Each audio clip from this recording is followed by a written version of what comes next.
அனைவருக்கும் வணக்கம். தெய்வீக பலன்கள் சேனல் சார்பாக தங்களை அன்புடன் வரவேற்கிறோம்.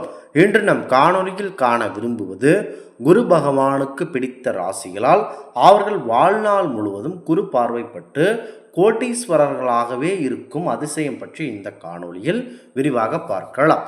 வாருங்கள் காணொலிக்கு செல்லலாம்.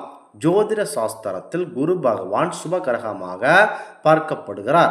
அறிவாற்றல் மற்றும் ஞானத்தின் கிரகமான குரு மக்களின் வாழ்க்கையில் தெளிவான சிந்தனையும் ஞானத்தையும் செழிப்பையும் அளிக்கிறார்.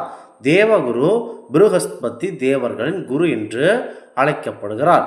ஜோதிட சாஸ்திரப்படி குரு தனுசு மற்றும் மீனம் ராசிகளை ஆளும் கிரகமாக கூறப்படுகிறது. குரு ஒரு வருட இடைவெளியில் தனது ராசியை மாற்றுகிறார். இதன் காரணமாக கஜகேசரி மற்றும் அம்ச யோகம் போன்ற சுபயோகங்களும் உருவாகின்றன. ஜோதிட கணக்கீடுகளின்படி ஒருவரது ஜாதகத்தில் குரு வலுவான நிலையில் இருந்தால் அவர் கல்வி, தொழில், வேலை, வணிகம், குடும்பம், வாழ்க்கை என அனைத்தையும் வெற்றி கண்டு பெருவாழ்வு வாழ்வார் மகிழ்ச்சியுடன். கண்டிப்பாக இது உண்மை. குரு பகவான் பொதுவாக பாரபட்சமின்றி அனைவர் மீதும் சமமாக அருளை பொழிகிறார். எனினும் ஜோதிட சாஸ்திரப்படி சில ராசிகள் அவருக்கு பிடித்த ராசிகளாக உள்ளன. அந்த அதிர்ஷ்ட ராசிகளை பற்றித்தான் இந்த காணொலியில் பார்க்கிறோம். முதலாவதாக தனுசு ராசிக்காரர்கள் குரு பகவானுக்கு பிடித்த ராசிக்காரர்களாக இருக்கிறார்கள். தனுசு ராசியில் பிறந்தவர்களுக்கு குரு அருளால் வெற்றிகரமான தொழில் வாழ்க்கை கிடைக்கிறது. இந்த ராசிக்காரர்களுடன் வியாபாரம் செய்வது பெரும்பாலான சூழ்நிலைகளில் நன்மை பயக்கும். அவர்கள் நல்ல நண்பகரமான கூட்டாளிகளாக இருப்பார்கள். கல்வி கேளிக்கையில் இவர்கள் சிறந்து விளங்குவார்கள். அடுத்ததாக மீன ராசி. குரு பகவானுக்கு மீன ராசிக்காரர்களை மிகவும் பிடிக்கும். குரு பகவானின் சிறப்பு ஆசிகள் இவர்கள் மீது எப்போதும் இருக்கும். இலக்கை நோக்கி கடின உழைப்புடன் முன்னேறும் நபர்கள் இவர்களின் அர்ப்பணிப்பு மற்றும் உழைப்பு காரணமாக குரு பகவான் இவர்களுக்கு உடனிருந்து இவர்களை காப்பார். மாணவர்கள் கல்வியில் சிறந்து விளங்குவார்கள்.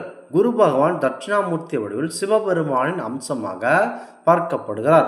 ஆகையால் சிவனுக்கு பிடித்த சில ராசிகளும் குரு பகவானுக்கு பிடித்த ராசிகளாகவே இருக்கிறார்கள். அந்த ராசிகளை பற்றித்தான் பார்க்கிறோம். அடுத்ததாக மேச ராசி. மேச ராசியின் அதிபதி செவ்வாய். அனுமன் அவர்களுக்கு சிறப்பு ஆசிகளை வழங்குகிறார். அனுமன் சிவபெருமானின் அவதாரமாக கருதப்படுகிறார். சிவபெருமானுக்கு பிடித்த ராசிகளில் முதல் ராசி மேஷம். இதனுடன் சிவன் அம்சமான குரு பகவானுக்கு மேச ராசிகள் உடனிருந்து அவர்களுக்கு வாழ்வில் மகிழ்ச்சி, செல்வம், வெற்றி, வளமை என அனைத்தையும் குரு பகவான் அளிக்கிறார். அடுத்ததாக கடகம். கடக ராசியின் அதிபதி சந்திரன். இதை சிவபெருமான் தலையில் அணிந்துள்ளார். ஆகையால் கடக ராசிகளும் சிவபெருமானுக்கு மிகவும் பிரியமானவர்களாக இருக்கிறார்கள். குரு பகவானின் அருளும் இவர்கள் மீது உள்ளது. இந்த ராசிக்காரர்கள் மகிழ்ச்சியான சகிப்புத்தன்மை கொண்டவர்கள், பொறுமையானவர்கள். அவர்கள் எந்த சிரமத்தையும் எளிதாக சமாளித்து விடுவார்கள். குரு அருளால் இவர்கள் வாழ்வில் அனைத்து விதமான வெற்றிகளையும் பெறுவார்கள். அடுத்ததாக துலாம் ராசியின் அதிபதி சுக்கிரன். சிவபெருமானுக்கு பிடித்த ராசிகளில் துலாம் ராசியும் ஒன்று. இதன் காரணமாக குரு பகவானுக்கும் இவர்கள் பிடித்த ராசியாக இருக்கிறார்கள். அவர்களின் வாழ்வில் மகிழ்ச்சிக்கும் வெற்றிக்கும் செல்வத்திற்கும் பஞ்சம் இருக்காது. மேலும் அவர்கள் கவர்ச்சிகரமான ஆளுமை கொண்டவர்களாகவே இருக்கிறார்கள். குரு பகவானின் அருளை பெற குருவே சர்வ லோகானாம் பிஜஜே பவரோகினாம் நித்யவே சர்வ வித்யானாம் ஸ்ரீ தட்சிணாமூர்த்தியே நமக என்ற ஸ்லோகத்தையும் ஓம் விருஷபத்யவஜாய வித்மஹே குருணி ஹஸ்தய தீமகி சாந்தோ குருஹாத் பிரச்சோதயாத் என்ற குரு காயத்ரி மந்திரத்தையும் செய்யலாம். கண்டிப்பாக இந்த ஆன்மீக தகவல் உங்களுக்கு பிடித்து இருந்தால் தெய்வீக பலன்கள் சேனலை கண்டிப்பாக சப்ஸ்கிரைப் செய்து கொள்ளவும். மீண்டும் ஒரு நல்லதொரு காணொளியில் உங்களை சந்திக்கிறோம். நன்றி, வணக்கம்.